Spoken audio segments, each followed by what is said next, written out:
A sneak peek at what's coming up next. Ableism, and very specifically I want to talk about internalized ableism, NT standards, and not giving myself any breaks or not setting different standards for myself. Are you trying to protect the human being so much so that it actually is a hindrance to them? Adversity is often how we grow. It's that gray area of this, because at what point are we no longer trying to help somebody grow? Or what if he comes across an asshole like me who had to actually point out the fact that they fucking faked that for you? They all patted themselves on the back. Well, we gave him such a special day. But people How about say you let being him an make asshole. his own special fucking People. day?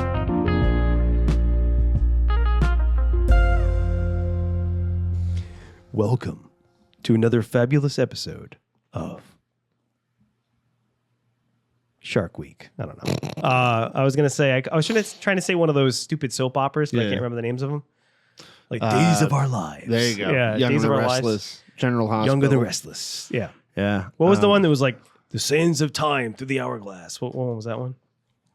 Days of Our Lives. Is that yeah? Yeah, I think that was Days of Our Lives. I don't really know them. I just remember when I was a little kid, my mom and one of her best friends used to watch soap operas during the day all the time, and I would get annoyed and go in the other room and play with my toys. I used to watch, and not like I watched it a lot, but it was more of just, you know, I was out of work at one point, but I was watching the one that had like witches and witchcraft and shit that was like all supernatural and stuff. Yep. I watched that one for a little while, and I still didn't understand how the hell like you could have those two concepts of like a soap opera that was that. And obviously that was like before CW had all of their like tween soap opera shows and shit. Yes. Which, by the way, I still have to watch on a regular basis just because Natalie loves Vampire Diaries. The topic today is ableism. And very specifically, I want to talk about internalized ableism. And even more specific, I wanted to kind of talk about something I've been thinking about. And I'm sure Nick will have his own perspective on it. I will. But I've jumped around through a lot of different jobs throughout my life. And I've talked about some of my career history on this show before.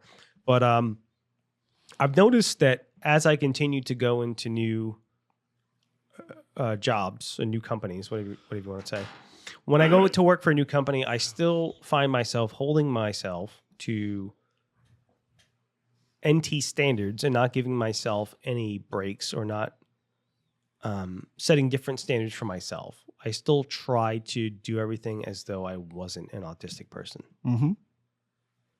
And that's basically what I wanted to talk about. Yeah, I find myself doing it on a regular basis, especially with the job I have. I think for those of us who work, which is not a vast majority of people.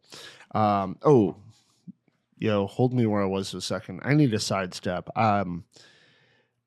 Yes, 15% of autistic people work because there's an entire group of them, of people who have much higher support needs who cannot work. Like every time somebody talks about how only 15% of autistic people work, like no shit, because there's a whole bunch of us who can't work at all, like who have a higher support needs.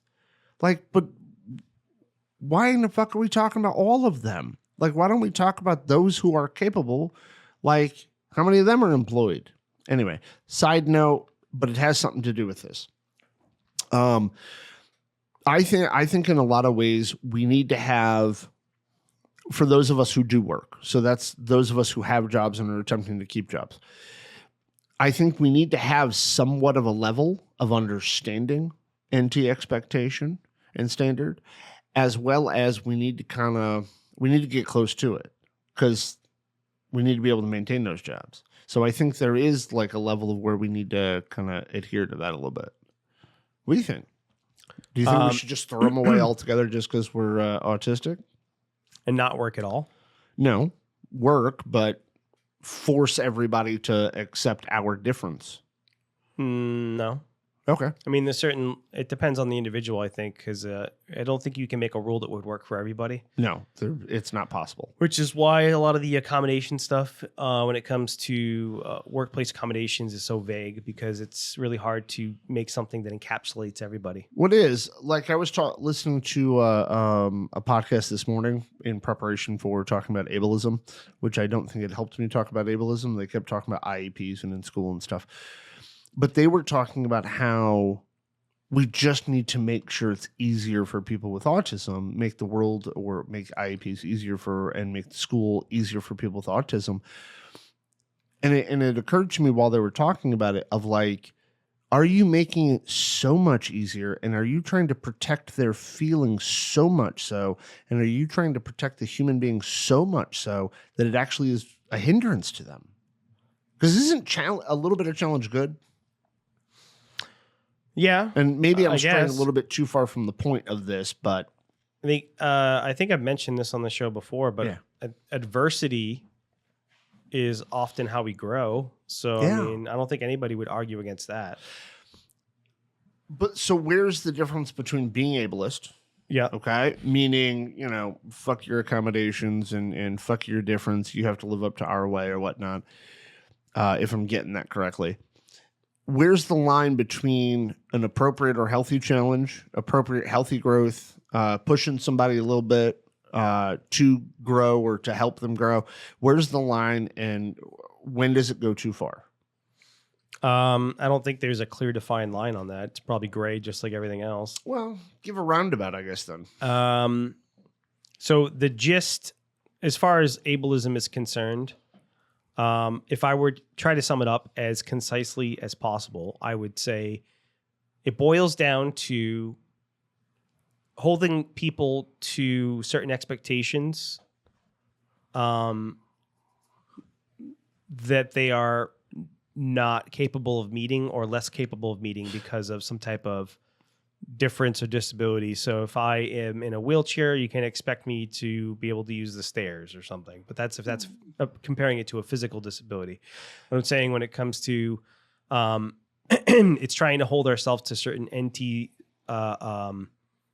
social, cultural standards that we have, or workplace standards that we have, that a lot of times don't even necessarily make practical or logical sense, but they're just what's expected. Mm-hmm. Like autistic people talk about getting in trouble for the way that they might write an email, the way that they communicate.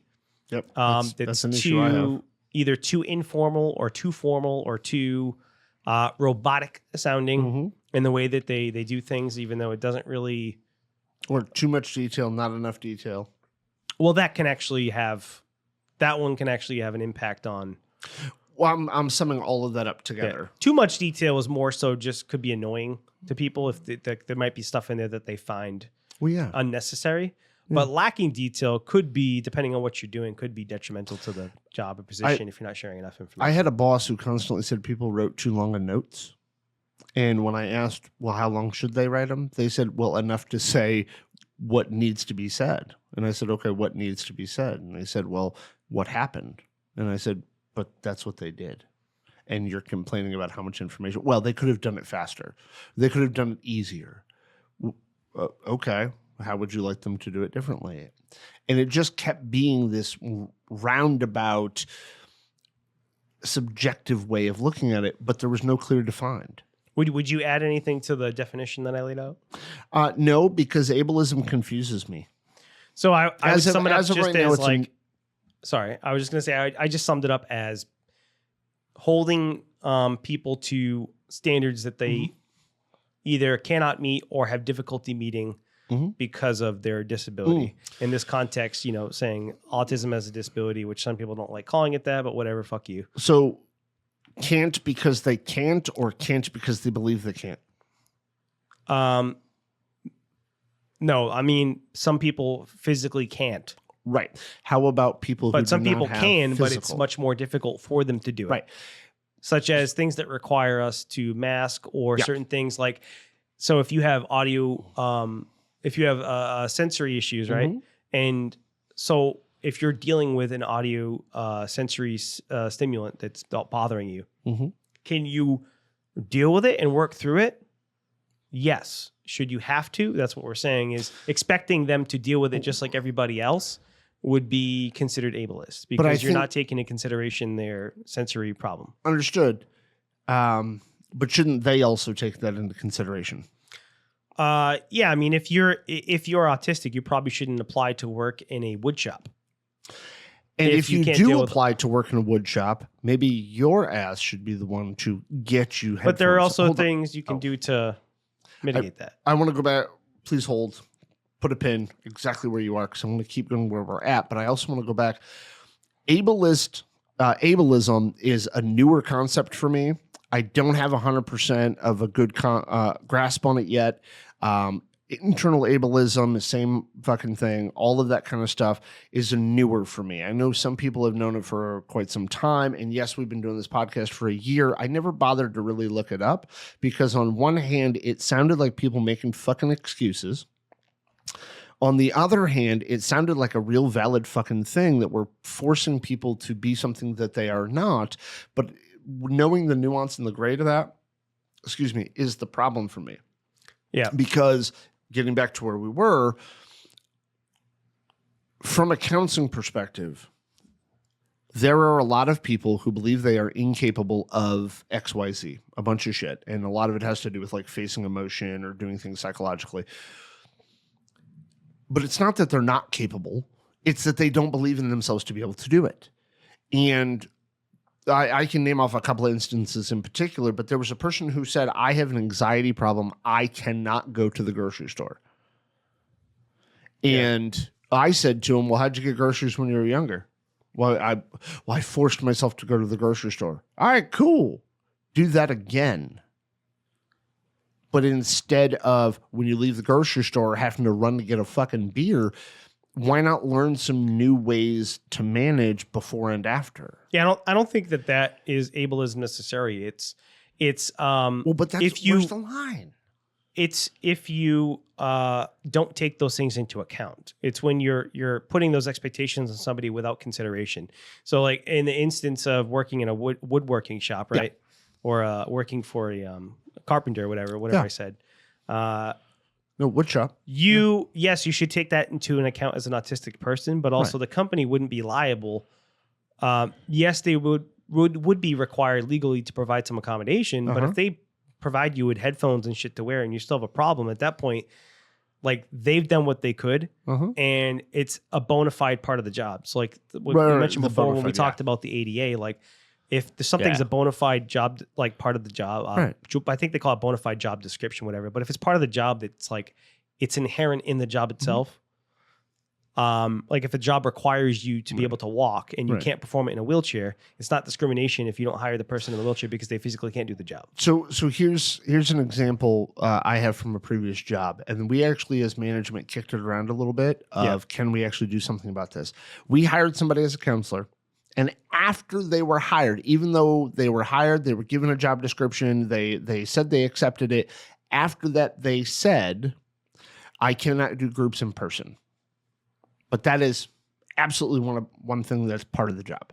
Like there's no way around that. That is part of the job, right? Yeah. And they kicked it around and they talked to HR, and it came down to like HR saying that we have to make accommodation, even though there was no disability, there was no difference of the person that they medically identified. And HR actually said that like them having anxiety, even if it's anxiety disorder, it's part of the fucking job. And so she eventually did it, but she just kept saying for like a good month or so, I can't do it. I just have too much anxiety. It's part of the fucking job. It literally in the job post says you will do groups. Yeah, I mean, I don't know. That sounds like HR maybe was just afraid. Oh, yeah. No. They were constantly afraid of everything. Or they didn't want a legal battle about it, if it came down to it. But, you know, there are certain things that like are required for a job that if a person has some sort of disability that would interfere with them doing those core parts of the job, it's not considered discrimination. Like, especially if you can't make any accommodations that would help them be able to do the job. Right. So I guess really that's part of my confusion. Like you can't have a paraplegic, you can't hire them as a swim instructor. Oh, right. If part of the job requires you to be able to swim. Right. So I mean, like that wouldn't be discrimination. I know that's a ridiculous case, but I'm just saying. A little bit. I mean, for like my case in particular, like I've got those touch issues and I can get overwhelmed in a day of being touched too much, right? But I work in a group home where people have behavioral challenges and sometimes they get physical and stuff. And like my assistant's great. If I tell my assistant I got to dip out for a couple of minutes or whatever, or I've got to go, to the office by myself for a little while just to chill out and do my thing. To kind of decrease that level of whatever, sensory awareness, whatever. He's cool with it. But not everybody has somebody who backs them up in that way. But even like my supervisor understands that too, but only because they've worked in that field a little bit and also they have a personal reference to it. But for the most part, people don't get that and they're wanting accommodation when they get overwhelmed, but they're not getting it. But that's kind of like, it's that gray area of this, because at what point are we no longer trying to help somebody grow, push, encourage, develop? At what point do we have to stand back and just go, well, you say no, so I guess no. You can't. Okay. Yeah, I think that there's really I don't think you're going to come up with a clear-cut black and white rule there. I think it depends on the individual person. That's probably going to be an individual basis. And so somebody said this in a social media post. They said, if I should not have to feel anxiety. It's ableist for you to think that I should have to feel anxiety.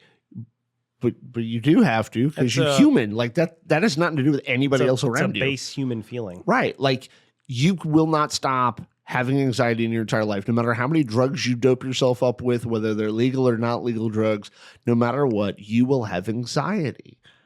And actually, something I used to talk about with people when I was running groups is this whole idea of like cycle of anxiety, cycle of depression, that if you don't manage it and you just avoid those things, those two feelings, that they come back stronger because they kind of compound on one another, each event of anxiety and depression and stuff. But one of the things that I talk about is like, when you leave your house, you should always feel like a 2, okay, on a scale of 1 to 10. You should always feel like a 2 anxiety when you leave the house, because you don't know what's going to happen. So there's a level of it. There's other people around. So there's a level of anxiety that kicks on you. But it's when you hit 8 and 9. And somebody said, well, I have a 9 level of anxiety going to the grocery store. And I don't necessarily doubt that. But like a 9 and a 10 is like you having a full-blown panic fucking attack and having to go to the fucking hospital kind of thing, right? If you think about it. And if you're having a 9 just going into a grocery store, go get fucking help. Go get some medication. Go therapist, right? Like that's where it becomes a clinical deficiency. A clinical functional problem.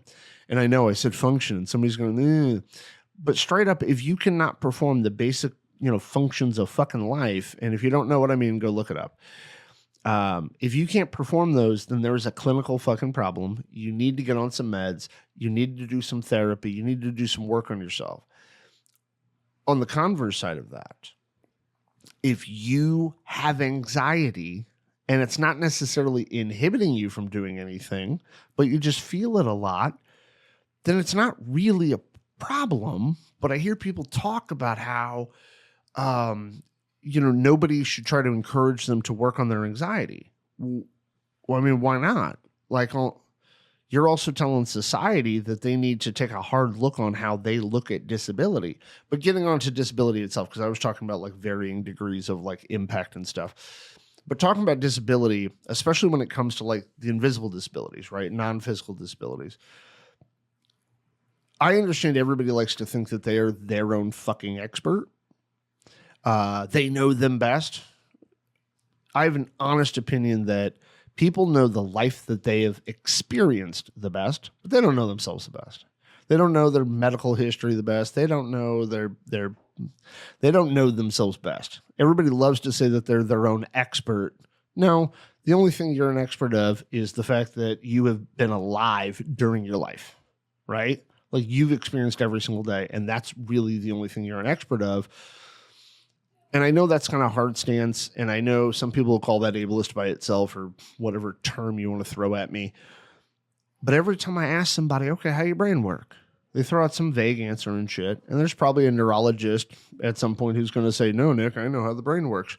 You're right. Well, how does your heart truly function? And the reason why I'm bringing this up is because when I hear some folks online talk about ableism, they're accusing somebody of being ableist when that person says, try a little bit harder in this way or that way, or try to find a way to gain improvement one way or the other. And they're like, oh, you're ableist. You have no idea what I can do. You're right. They don't, but you don't either half the time. Like, my honest opinion, whether I'm right or wrong, I don't think people push themselves to really know their limits better or best. I don't think people do.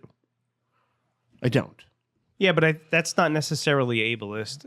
I don't know if it is or not. If you don't take it into consideration. But if you take into consideration the person's disability or whatever might be impacting them. So if you have, obviously in this context, we're talking about autism. Yeah. Like challenging somebody to, it's also another thing that people talk about. I guess it depends on the perspective you have, because some people seem a little bit more hardline when it comes to ableism, that holding anybody to any things that would be perceived by members of our autistic community as NT standards, they'll see any of that as ableism. So basically upholding any NT standard as ableism. I'm not talking about that right now. I just mean like in your theoretical situation, if somebody, because if I say, well, helping somebody get better at X, Y, or Z, well, what do you mean by better? You mean more like an NT? Right. That's not what I mean, but I'm just saying if you want to be able to do whatever it is you want to do, right? Or if you want to be able to navigate this world more easily, if you want to be able to function in a certain way, if you're taking those things into consideration, your limits and your hindrances or things that might get in your way as an autistic person, I don't think that's necessarily ableist. What people will say is that trying to hold yourself to any NT standards or trying to meet those NT standards at all is ableist. And I've heard people say that. I don't know if that's necessarily true. Wait, I was talking about... Say that one more time to me. That trying to achieve any standards that would be considered NT at all is ableist. Oh. Well, I don't like that either, because let's say NTs have a certain way they communicate, that us masking or trying to communicate the same way that they do is internalized ableism. I know masking can be harmful to some people, but I also know that we need to know how to do it. Those of us who can need to know how to do it. Okay. And we need to know when and where to use it and how far we can go with it.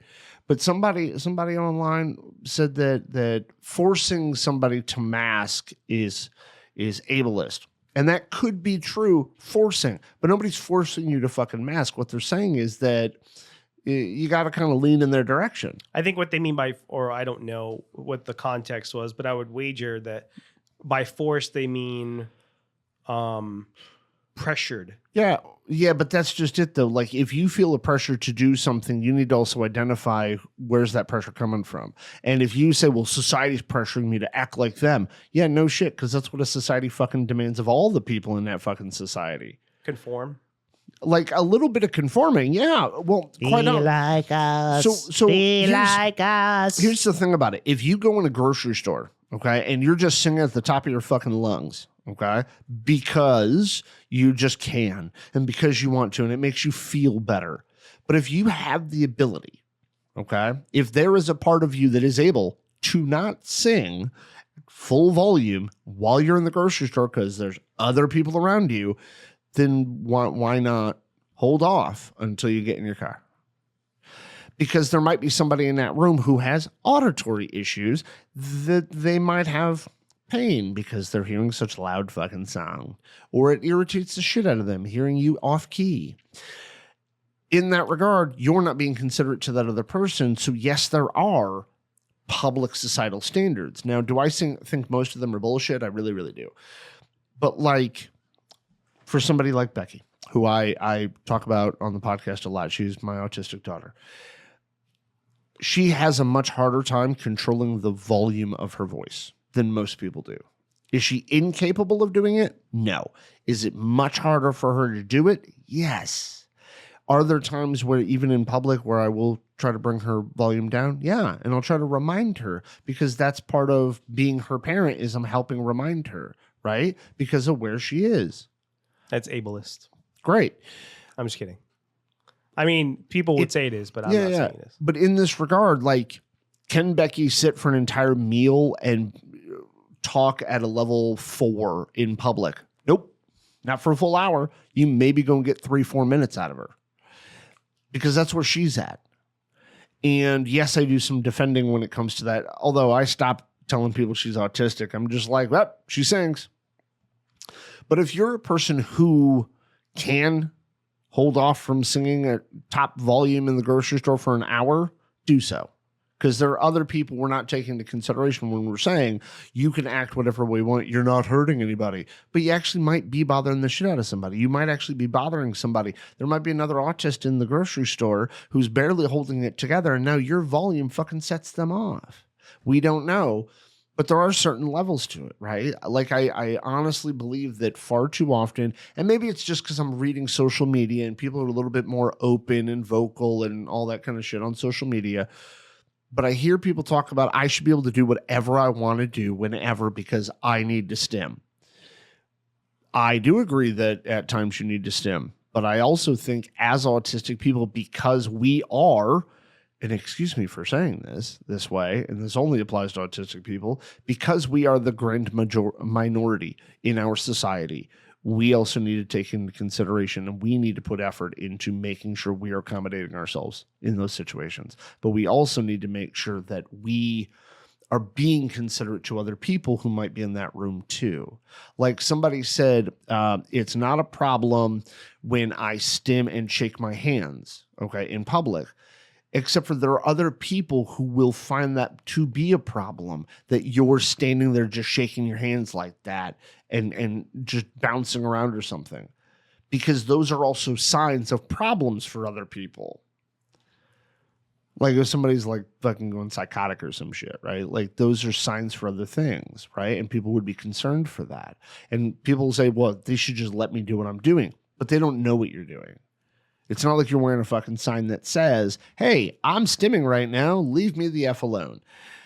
Well, wouldn't that be where awareness comes in? Like Well, people being aware? Yes, and because in the process of making others aware of neurodiversity, making other people aware of autism and how autism works, we ourselves as autistic people also need to be aware of how neurotypical people operate. Not the assumption, Well, but actually how they operate. But that's where a lot of people, at least in the online communities that I've frequented, would consider that ableist. Why? Because we need to be aware of them as well? Yes, because you're saying that I need to. They look at it as you're trying to cater to NTs. It's not about cater. It's about giving them the same level of respect that you're asking. But they don't look at it that way. They I know look they at don't. the onus is on them because I know, they're not because the it's one everybody else's fucking fault. well, they're not. Sorry. They're not the one with the disability. Okay. So as the person with the disability, they need to accommodate you. You don't need to accommodate them. As both of you are human beings, you both have a responsibility for how you behave in They would public. say it's kind of like if you put businesses are required to have wheelchair access, right? Yeah. It's not on the person who's in the wheelchair to figure out how to get in the building. It's on the building, whoever owns the property, to make sure that people in a wheelchair can access the building. Yes. That's how they look at it when it comes to autism, is that the burden is on the people who are not autistic to accommodate us. But people in wheelchairs also know that other people had to do that. Well, not every building has wheelchair access, but most buildings that are accessible to the public do have wheelchair access. I also think we also need to take into consideration that being in a wheelchair is not something that you can rehab, that you can coping skill, that you can de-stim, that you can de-escalate. There is nothing. I just like to use that as an example because it's a very cut and dry example that I can use as a comparison. But I think that's part of the problem with the conversation about disabilities and accommodations and ableism and ignoring people and all of that. I think because we use such cut and dry, because we use such easily understood and understandable examples, I think we're actually doing a disservice to our overall conversation in society about some of this stuff, because autism is not as cut and dry as somebody in a wheelchair. It's not. Oh, I'm not saying it is. I'm just using it so that you try to make the point of like what people mean when they're talking about ableism. And I get it would be akin to not providing access to somebody, is what they're saying. Maybe that's how they're saying it. Or not it. actually not providing access. Yeah. The analogy would be expecting a person in a wheelchair to just figure out how to get into the building if there's just stairs. It's like, just figure it out. But I think there's a difference. It's not my problem. They have to put a wheelchair ramp in. You just figure out how to get in the building. But I think there's a difference in there, because the person in the wheelchair is literally not able. Although there are some other problems. Literally. There are some other problems that people have, like in wheelchairs, that we don't have accommodations for in public. Like, grocery shopping, because you brought up that example before. They're not going to be able to reach a lot of the items. Or if you're a little person, too. But like... Oh, yeah, we don't make accommodations for little people. But that's another comparison as to what they would describe it as. It's basically like you're expecting that I'm going to be able to meet all the same standards as you, and I can't. So you need to be more understanding and not try to hold me to the same level. I think there needs to be a level of expectation of behavior, but I think we also need to understand that quite often human beings, and I'm going to talk about just Western culture because I don't actually know about anybody else's culture when it comes to what I'm about to say. When it comes to like, as an adult, you should be able to blah. I think there is a very harsh expectation. I think there's a very strong, unachievable expectation for all humans when it comes to what everybody likes to say is adult behavior. I think the same thing applies to a lot of other things. When people say, you're a man, you should blah, blah, blah. There's a cognitive distortion called shoulds and have-tos. Has anyone actually ever accused you of that? Of being a man? Yeah, not today. Good joke. There's a cognitive distortion called shoulds and have-tos. Okay. And I think it's like number 8 or number 9. By the way, the number doesn't actually matter. I just, there's a list in my head.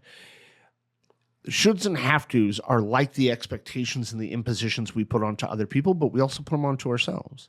And they don't actually they're not real. And sometimes our expectations, actually quite often, our expectations are much, much fucking higher, and that's why we don't achieve them. Because we assume the realistic that's in our head is much, much higher than it actually is. The realistic is much lower. And so maybe, and I'm not blaming autistic people, but I am saying as a human being, maybe we believe that the societal expectation is much higher than it truly is. Are you saying that the mountain looks bigger from far away or something than it actually is? Maybe. So when you get closer to it, you realize it's not as big, not as hard to climb. That is exactly. Say you see a hill from far away, and you're like, oh, I don't know if I can climb that. When you get there, it's actually much easier, or maybe it's not as bad. Right. I don't know. We're trying to think of a way to an analogy to make it No. Simple way. Yeah, you're closer here. Let me see if I can explain this. If you put a goal of yours, okay, to be a fucking astronaut, okay, but you have claustrophobia, okay, that goal is not as realistic as you being a park ranger. Yeah. Okay. And I'm not saying you're incapable of being an astronaut. What I'm saying, though, is it's not as likely that you're going to do it because it's a whole lot of tight spaces that you have to train in and be in and do. But that doesn't mean you can't overcome your phobia. Right. Okay. Well, it's kind of like we and I'm not saying overcome autism. I want to make sure nobody thinks I'm trying to say you can cure autism away behaviorally. It's not overcoming it in the sense of like curing it or making it go away. What I'm saying is, though, like you could work on it and be an astronaut and overcome your claustrophobia, but you're less likely to get that done than like adjust your goal to something more achievable. Well, I was going to say, and people who do overcome a lot of adversity or challenges, we end up kind of having some reverence for them because of all the things they've tried to do. Like, if you want to become a famous guitar player, but you have no fingers. I was born with the deformity where I don't have fingers. Well, it's going to make it harder for you to play guitar. Yeah. But if you, like, have you ever seen that guy who, and I don't know what his medical condition is, but have you ever seen that guy who's a professional archer who uses his feet? No. But that sounds awesome. There's a guy who's a professional archer and he uses his feet because he doesn't have arms. Dude, that's awesome. Just so you know, that's awesome. And would anybody have thought that was a realistic goal for him? Probably not. Not but at all. He achieved it. But part of the reason why it's so amazing is because of all the things he had to overcome to get there. Right. And I'm betting money there were the appropriate people and money and training and a bunch of shit that kind of worked out that way.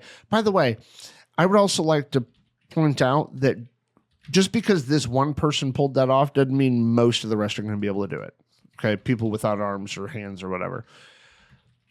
But like, yes, he achieved that, and there was probably some reasons and ways that he was able to do so. Not all of us are able to X, Y, but that's also like what I mean by moderate your goal too. I'm just showing him a picture of the archer using his foot. Oh, dude, there's two of them. There's two. This is the guy I was thinking of. Yeah, but look, there's another guy who does it too. You get a perfect score using his feet. Well, and then there's the women who do it too, but it's not because they lack arms, but it's really cool gymnastic stuff. Yeah. But yeah, no, this is like crazy. There's videos of this guy I can show you later, but he's able to get perfect scores using his foot.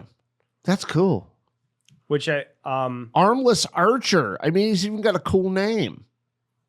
Yeah.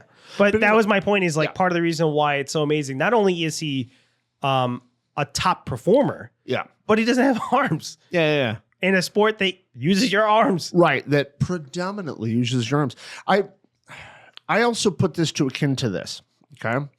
There are millions and millions of people who are trying to be professional actors, okay?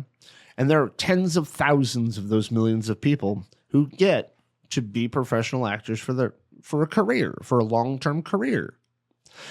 But there is a handful of those people, of tens of thousands, that we know of, that we know who they are, that are top talent, that are like the lead role in a lot of things. You're saying that people have unrealistic expectations? Very much so. And unrealistic goals? Very much so. So if you want to become a famous actor, it doesn't mean you shouldn't try to be one. Right. But just don't set yourself up to be super disappointed if you fail. Right. And more specifically, don't look at it as a failure.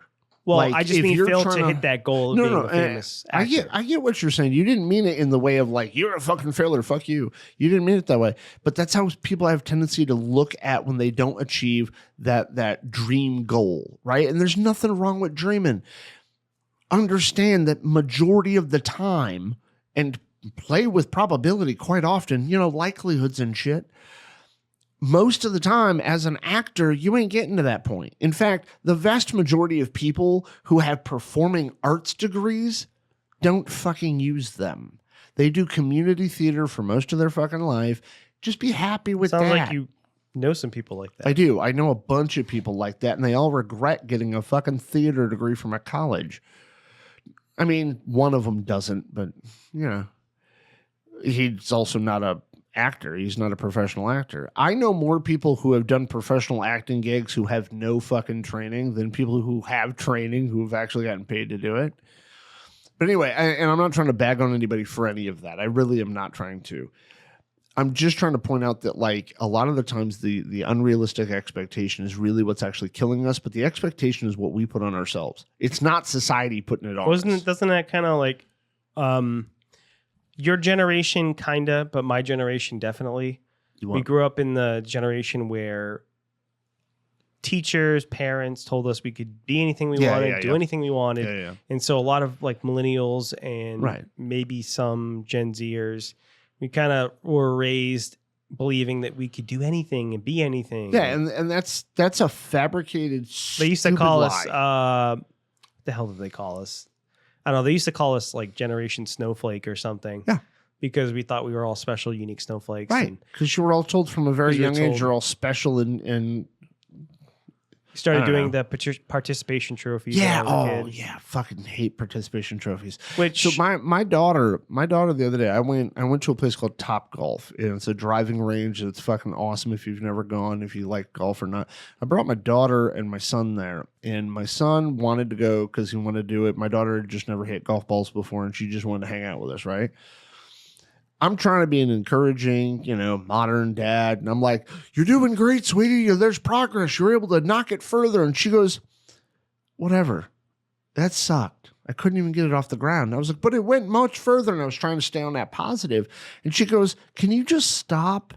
I'm not doing well and I need to work harder. And I said, yes, you do. You do your thing. And from that point on, instead of trying to be that overly positive, encouraging, supportive. In fact, I went the exact opposite direction. I took a page out of my mom's book and I pointed like she swung it and I was like, that's great. You made contact, but here's what you need to do differently. You remind me of a controversial opinion that I have that I don't know if I've mentioned on the show before. I think I have, but I can't remember now. All right.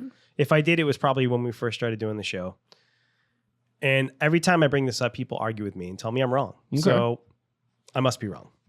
Not I don't like it. Uh-huh. I have a problem when people will do things to supposedly make other people feel good that I feel like they're just doing to make themselves feel good. Of course. An example. Mm-hmm. There was a video years ago. I think this was the same example I used on the show before, but there was a video of a young boy with Down syndrome in high school, and they were playing football, and they did a fake play in the game where they let him run the football down to the end zone in front of everybody. I thought it was insulting and demeaning. It is. Other people say it's heartwarming and special, and they were doing something nice for the kid. Because they look down on the kid. But I look at it as, why are you, and this is part of what I mentioned last night when I was talking to you at the show, was that's how I look at sometimes with certain things where you give people special treatment. And I understand, to me, there's a difference between like providing accommodations for people because they have a disability versus giving them special treatment because you feel bad for them. Yeah, you feel bad for them, or you look down on them. It's like, oh, this person has a disability, so I'm gonna like treat them differently, or it's like if you go to a comedy show and people purposely ignore you because you have a disability, because I don't want to bring attention to it, right? Or in that case of going out of your way to make a spectacle. You're making a spectacle of this kid with Down syndrome and letting him. So in the moment, do I think the kid was happy? Yes. Sure. He enjoyed himself. He probably also didn't fully understand what was going on at that point in time. But that doesn't mean that at some point he won't. He might not look back. Yeah. Depending on, maybe 10 years. I don't know what level this person is. So like people with Down syndrome have different levels of like, whatever you want to call it, cognitive ability, and the way that they develop over time, as far as their mental ability, mental acuity, whatever you want to call it. I don't know what the proper term to use, but there's different levels, right? Yeah. Depending on the person. So not everybody with Down syndrome is the same as far as what level they're at intellectually. Some of them are not the same. Some people, some of them are much higher, whatever you want to call it. And I want to make sure people understand what you're saying. He's talking about all humans have different levels of mental fucking ability. He's not just talking about Down syndrome. I'm saying that not everybody you meet with Down syndrome is like, not everybody with Down syndrome has an intellectual issue. Or is like has the intellectual capacity of a 5-year-old. Yeah. Which is how people treat them. Right. They always treat them as cute, adorable 5-year-olds. Because I've known people with Down syndrome who had a much higher level of mental ability, whatever the correct term is for that. I'm trying to not say something offensive, but right. The point is that if he's at a certain level now and he's in high school and you do this thing for him, this grand gesture, let him score a touchdown even though it's fake. Right. In 10 years from now, maybe he'll look back and realize that it was fake. And that people were doing it just to make him feel good. Isn't that going to make him feel like shit once he realizes it's fake and that people are pretending? Completely. Thanks for lying to me. Or what if he comes across an asshole like me who had to actually point out the fact that they fucking faked that for you just so you could feel better? But what are you capable of doing? They're making him feel good in the moment. No, they're making themselves feel better. Because I'm betting money they all patted themselves on the back. Well, we gave him such a special day. But people say I'm being an asshole. Make his own special fucking People day. will say I'm being an asshole about it because, well, they're giving him a special moment. Cool, but it's a fake fucking moment. Or even if what if it's somebody who will never be able to be at a certain mental I don't know, I think they with my brother, they call it like diminished capacity, whatever it is. But like, say he's at a certain level. My brother is developmentally delayed, and he's behind a few years from where he should be. 4 or 5 years. From where the rest of people usually are developed at a certain point. Yeah. By the way, that's a standard that I actually don't like, the whole milestones. Well, because that's how they determine it when he was growing up. Right. They're like, oh, well, this is where he, quote, air quote, should be. Yeah. This is where he is. I actually really don't like it because there's a weird range there. And like the second you step outside of that range, isn't it just based off of like typical? Yeah. When you're talking about averages, so typical development, you're at a certain point. People typically hit certain milestones. Right. Everybody's not exactly the same, but there's like rough areas. It's literally based on X amount of people. Yeah. At X spot, and it's basically and just creating. You come up with averages. Yeah, that's it. That's all it really is. This period, this is roughly when people hit this. Yeah. Well, so anyway, but people take it as like a literal like bah, but it's more of a guideline. Yeah, it's averages. It really is, yeah. But my point is like, so what if you had somebody who's at a lower level who will never get to the higher level, and they do one of those moments for him? Right. Well, they could argue, well, he's never gonna get to that point where he feels that way. Yeah, he will. Maybe. Okay. Yeah. But still, to me, I just don't like it. So you can tell me I'm wrong. You can tell me I'm being an insensitive asshole. I don't say it. I don't like it. I feel like it's fake, and I feel like it's dehumanizing. I feel like it's demeaning. I think that's far more dehumanizing than you calling saying that the person has a diminished capacity. Like some people hear us talking about diminished capacity or lesser capacity or limited cognitive ability or whatever, and they might think that we're trying to say the person's less human. We are not. But providing moments like that, I think, does that. I think you're taking away this person's I'm not chance. It's because at achieving. People confuse certain terms or it. I don't want to say factual, but we are trying to say things that are accurate or truthful, factual, whatever you want to call it. We're trying to describe things that we're observing. Right. We're trying to describe things that exist, things that are there. But the problem is that people end up equating morality to these things. They make moral judgments. They assign moral judgments to these things. They don't. So when I say diminished capacity, I'm not assigning any type of value or judgment on that person based on that statement. Yeah, you're not. I'm just trying to bad. describe something. Right. That's it. That to me is not offensive. The providing this big spectacle, putting this kid in a moment that's fake and making a spectacle out of him. It's like a circus. He's becoming a sideshow. It's like a freak show. It's like the Barnum and Bailey fucking circus. Sideshow. You had the bearded woman. Yeah. You have what's one? I don't know. The world's strongest man. Yeah. You have Siamese twins connected. Pinhead. What do they call them? Pinhead. I don't know what the medical condition is for that, but they had like the small head. Yeah, they had misshapen head. They called it Pinhead, but I have no idea if that's offensive. So if it's offensive, I'm sorry. I don't know. But so if you have a small, tiny little head, please let us know. It's medical. It's actually a genetic problem really? Where the skull. They actually have smaller brains because their skull doesn't fully develop. I'm pretty sure. Yeah, they had smaller skulls but smaller brains. Oh, okay. But anyway, but it's a genetic abnormality as far as I understand. All right. But the point is, they're turning those kids into like a freak show. That's exactly right. But they're doing it under the guise of making everybody feel good. Like, oh, look what we did for him. Right. He's so special. Right. I'm going to bring this up. I wasn't going to bring it up before because I thought maybe it strays too far from this conversation about expectations and about ableism. But there's a bunch of papers that have been coming out about the problem with toxic positivity. And I've been kind of talking about it for like 15 years now, not in like a clinical setting or a research basis or any of that shit. I've just been bitching because I think people go too far with this whole positivity thing.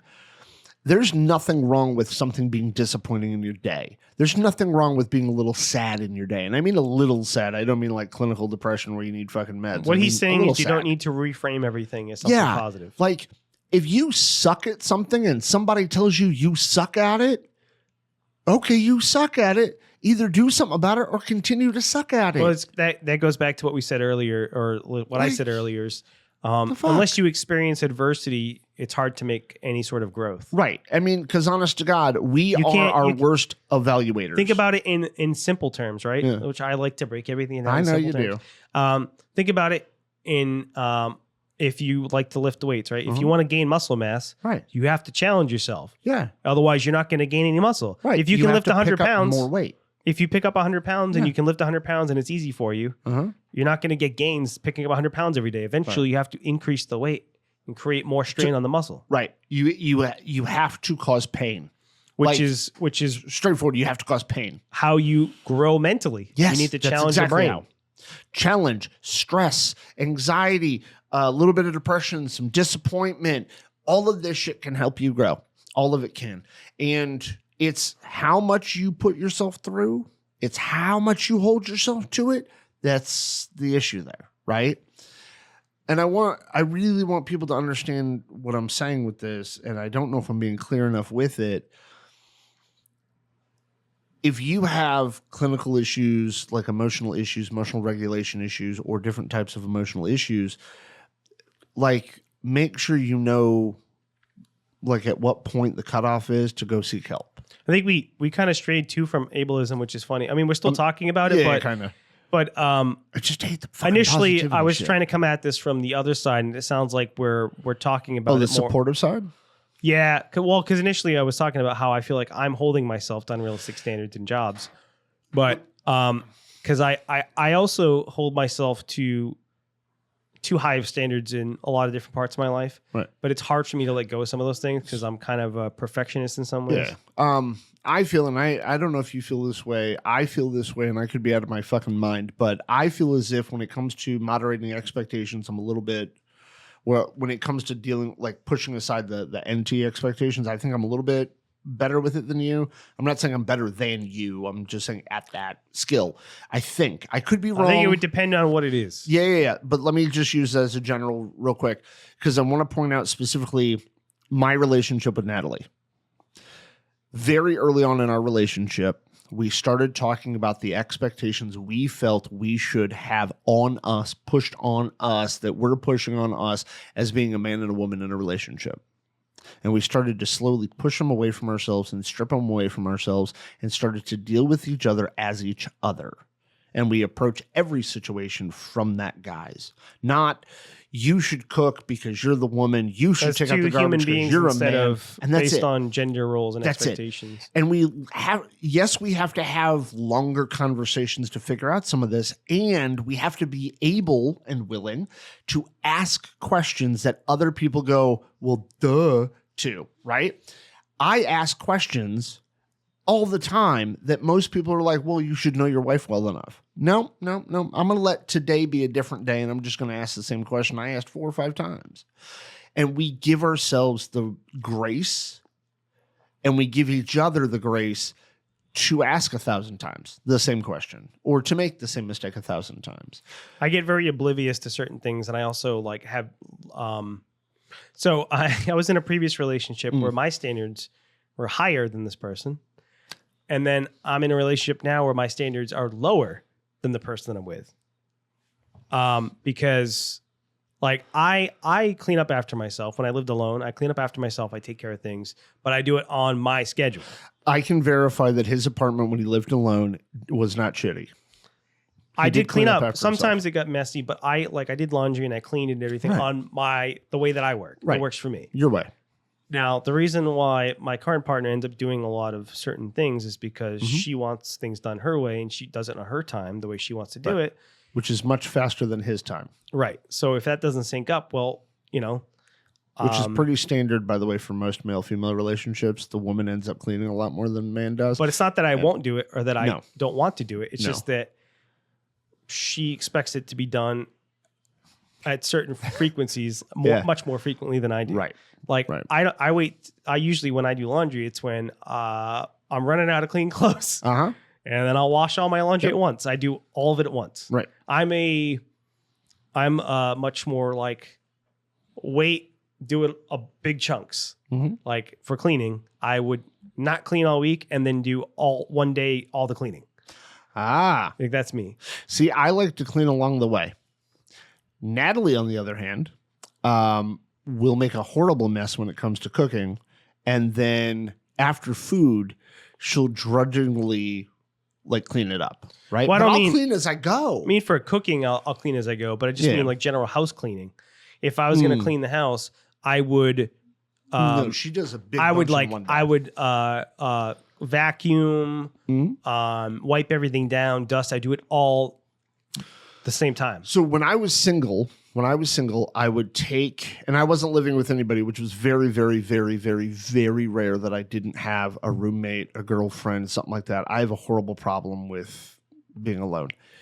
But when the times that I was alone in my own apartment, I would pick a room and I would do that room at different days.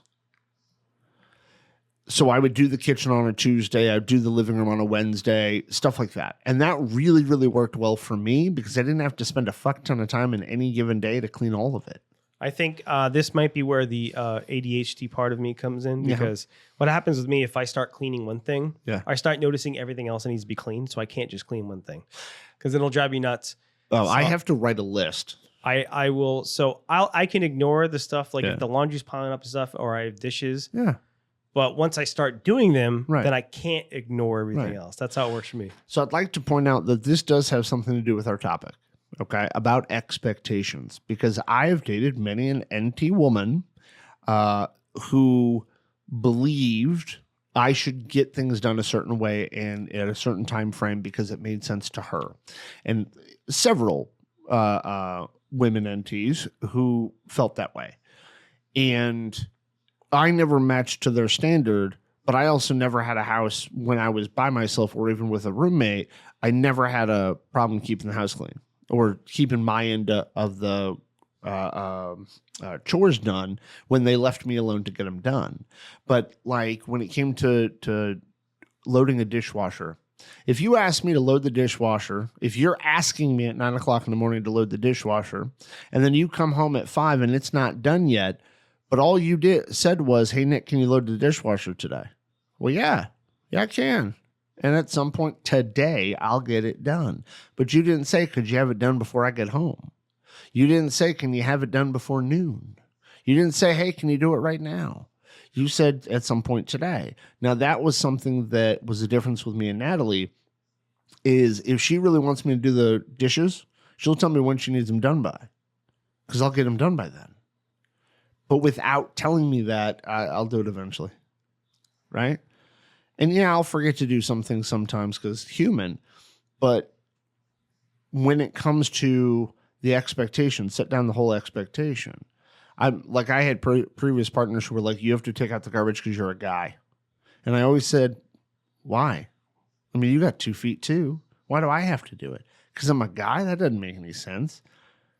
It's when God created man and woman, he said, yeah, thou shalt take out the trash. But like same thing with mowing grass. I've had several female partners who said, it's your job to mow because guys do outside stuff. And I said, well, this guy fucking hates bugs and is scared to death of fucking bees. So fuck off. I don't want to go do it. Well, I don't want to do it either. Okay, so let's not have grass. Let's go switch to an apartment where there's no grass to do. Or you can go move to like New Mexico, Arizona, where they just have rocks. I'd love to. Have you seen a lot of those places out there? They don't have grass. They just have like the red stones. Yeah, they have the stones. I don't know what you call that stuff, but the red and white stones. I love that. And some cactuses. Yeah, and then you just spray some cacti. Weed killer to make sure the weeds don't grow up into it. Yeah, they have cacti in there. Right. And, I love that shit because there's no lawn to take care of. But with Natalie likes going outside and doing gardening. I don't think you could deal with the heat though. I really can't.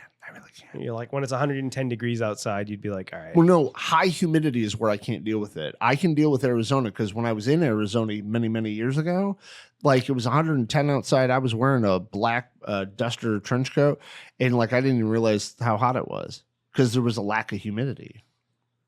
Like I'm great with the lack of humidity. It's when there's high humidity, high heat, and at the time I didn't drink a lot of water. I've been cutting down on my coffee intake, by the way. Yeah. So it's good. I don't know if I'm getting any better health wise, but But anyway, like I was saying with Natalie, like Natalie likes going outside. And so before Caden moved in with us, my youngest son, which I have him go and do it a lot. But like Natalie likes going out and doing some of that stuff, or shall I say, she hates it less than I do. I don't mind mowing the lawn, especially if you have like a tractor. But you mean a sit down one? Yeah, those are fun. Man, I ain't gonna like spend $2,000 just so I can sit down. I used to mow the lawn because when I I lived at my mom's house, my stepfather had a John Deere. Oh yeah, like rhino. So I used to ride the John They're Deere. supposed to be awesome. And they're fun, and you can do stuff with. So that makes it more enjoyable. Actually, he used to get mad if I mowed the lawn. Oh, because he liked to do it so much. Oh, there you go. Because he liked to sit there with a beer and ride it. And, that stereotype. The push. I mean, it was, but he's basically Hank Hill. Sit there. Oh, I'm gonna ride my tractor. You not notice earlier today that I was singing "Baby Got Back" as Hank Hill? Yes, I did. Oh, okay. I just didn't. I like big butts and I cannot lie. Yeah, I you just other bobbies can't deny. I just didn't give reinforcement, I guess. When a Peggy walks.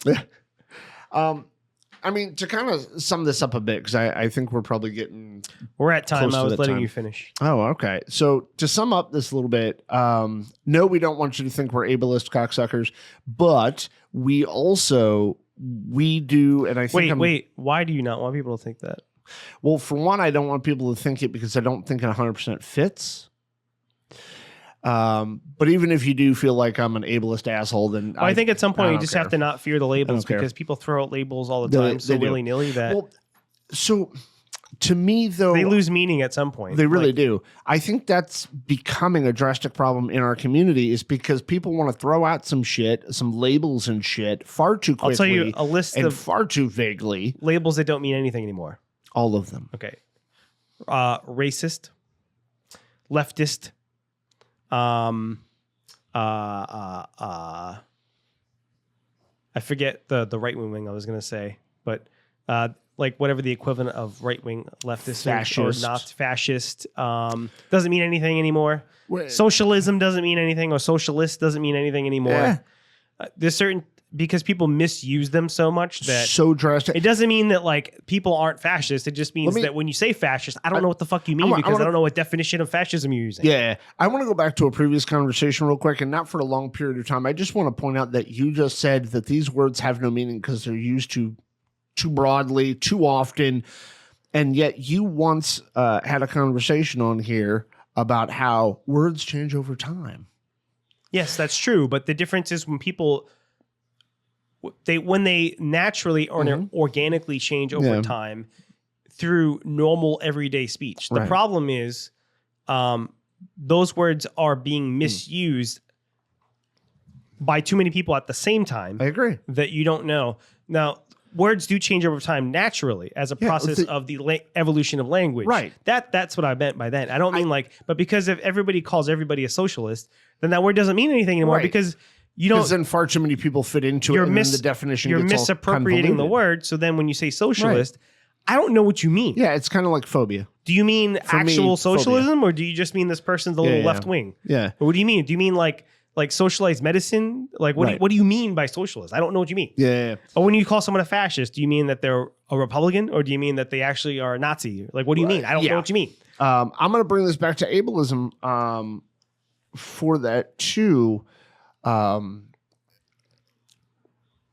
Because I also want to round out what we're talking about so I do believe that there is something of systemic and institutionalized ableism. And I think that is when the vast majority of people hold us to a standard that does not take into consideration, who and what we are. But I think it's also trying to say, well, that's what most people can do, so you can too. But that's not true either, right? If somebody's trying to hold you to a standard and it's just not true, then fuck that. Like, hold yourself to a standard too. I mean, I want to make sure that we are some level of acknowledgement in this episode that there is an institutionalized and systemic ableism that also goes along with all the other institutionalized and systemic issues as well. I know you decided to go on the more of like what you can do to empower yourself. Right. And that will, And not because just like that's what I focus and not letting your disability become an excuse for you making any changes in your life. Right. I get that. From the other side of it is, that's my, you know, people also holding you to unrealistic expectations, or maybe there's some things that you can't do, or there's going to be certain things that will limit you, right, or make it harder for you. Right. Either one of those things. Some people won't be able to do some things at all. Yeah. Some people might struggle really hard, and some people might just have a little harder time. Right. So I knew somebody. But that's assuming you want to do those things. Yeah. Well, I was just about to that's bring another that up. part of it is like, do you even want to meet that standard? Right. Well, I knew a guy years ago who couldn't really open his hand very well, but he was like, but I badly want to learn how to play piano. And I said, well, learn it on one hand. And he was like, well, you know, that's not good enough.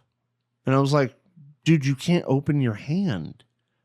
I was like, you've had multiple surgeries. Your hand is as good as we know it's going to get as of right now. And he was longing so bad to play the piano. And like, or what you could do is people find ways around it where like there's people who play video games professionally who end up getting modified controllers to let them play with whatever disability they have. Or like for in that guy's case, they make machines where you can use the hand that doesn't where you can't use his fingers, and he could play a chord by hitting one button. Right. And I know all of that exists. I mean, he couldn't afford to do some of that stuff. But one of the things he said to me was, it's so depressing in my life that I can't do that. And I tried to point out a bunch of shit that he's actually capable of doing that nobody thought he could be capable of. Bowl. Like, what the fuck? Oh, he was great fucking. He was a good bowler even with that. It was just one hand, right? So yeah, it was only one hand that was fucked, and it wasn't even like super fucked. It's just he couldn't quite open it all the way. Yeah. I mean, he could move his fingers for himself. It's not like it actually lacked mobility. It's that he just couldn't get it to open without moving his fingers. So he could definitely put that on a bowling ball and just chuck it out there. I mean, his wrists still work. It was just his fingers that like were pinched inward, basically. So Nick is ableist. No, I'm just kidding. So be it. I was just saying before, like, what we don't care about these labels. Well, I mean, you should care to some extent. It's just that, like, sometimes I don't care too much about people throwing the label or putting labels on us. Yeah. Because a lot of times the people who are saying that, it's kind of like when people call me an asshole. It doesn't mean anything, because I don't even think you know what you mean when you throw these labels. Yeah, sometimes they don't. You're just regurgitating this thing that you've heard other people say because you don't like something that somebody said. So the easiest way to shut them down is to slap a label on them, so you don't have to actually engage in a conversation. And that's also why if you say like, I don't like this thing because it's communist, or I don't like this thing because it's socialist, I don't like this thing because it's fascist, or it's whatever, or I don't like this thing. If you go to some label as an explanation for why you don't like something, then I would try to have a conversation with you to actually get into the details of it. Right. Because that's where you would find out, like, what do you mean by it? Okay, well, I have this conversation. That's what you actually mean. Because if you're just using the label, I don't know what you mean, because people misuse these labels all the time. So what the fuck are you talking about? Yeah. I had a conversation about communism once with somebody, and they said it's fucking bad. And I said, how come? Well, because nobody gets what they want. And I said, okay. What they meant was that the times that we have called the country communist, people were fucking poor and destitute, and the country was fucking ruined, right? But they were kind of equating. Oh, what was it they were doing? Oh, they were kind of basically saying that like that's a way for the government to control you and have the military in charge. But like in actual communism, there's no authority whatsoever, or at least a limited authority or some shit like that.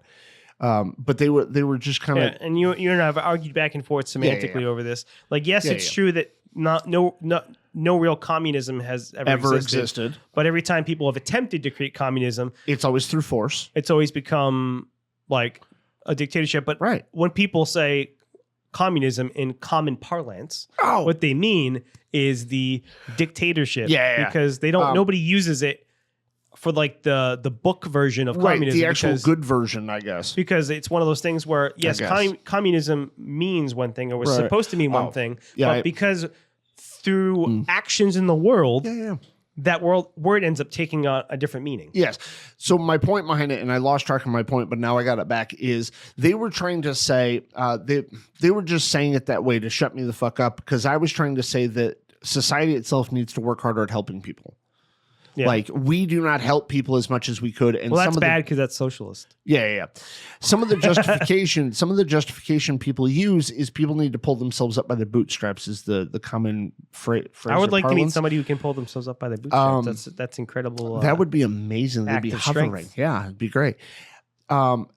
People say that kind of stuff that you as the individual need to just work harder to achieve. But why can't, if we have the ability to help people, why not help people? And not make them dependent, help them, but help them.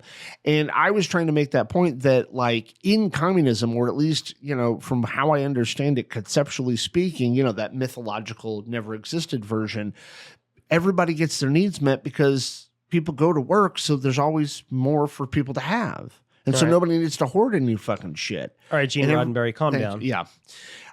Star Trek.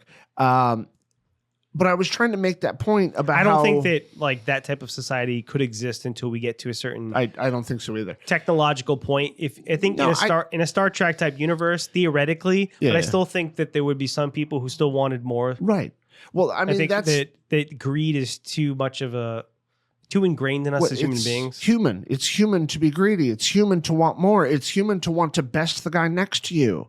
Yeah. So I don't know if we could ever beat that out of ourselves. I also don't think we should.